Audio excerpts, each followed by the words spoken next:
سيسجل التاريخ أن الجزائر كانت سندا لفلسطين. وها نحن في جمعية البركة الجزائرية ممثلة بمحسنيها شعب الجزائر الشقيق، نعمل ليل نهار لنكون جنبا بجنب مع أهلنا الصابرين في غزة الحبيب.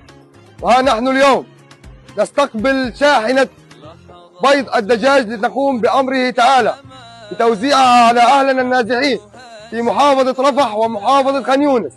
نسأل الله القبول منا ومن محسني شعب الجزائر الشقيق، ولا ننسى ولاية تلمسان الطيبة المساندة منذ بداية الحرب إلى هذه اللحظة. شكرا شعب الجزائر الشقيق، شكرا قيادة البركة في الجزائر وغزة. تغرسه في كل مكان، من يجبر قلبا يقويه، يمسح دمعته يكفيه. كان الله بعون العبد إذا ما كان بعون أخيه.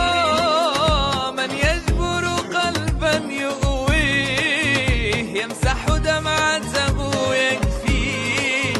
كان الله بعون العبد إذا ما كان بعون أخيه.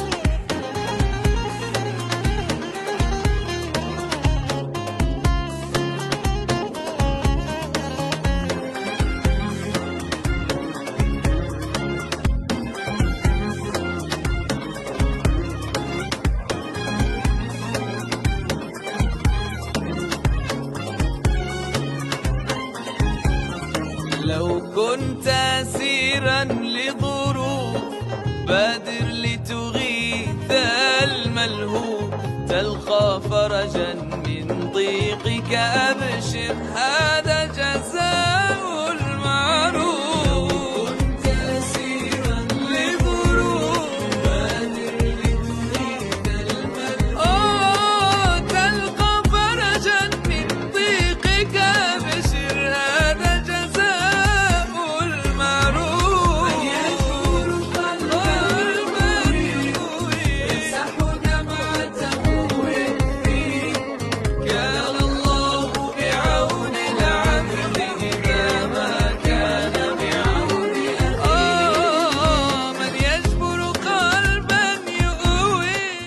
البركة جمعيتنا المثلى برجال نعم الخلان. شكرا لجزائر مكرمة، شكرا يا أهل الإحسان.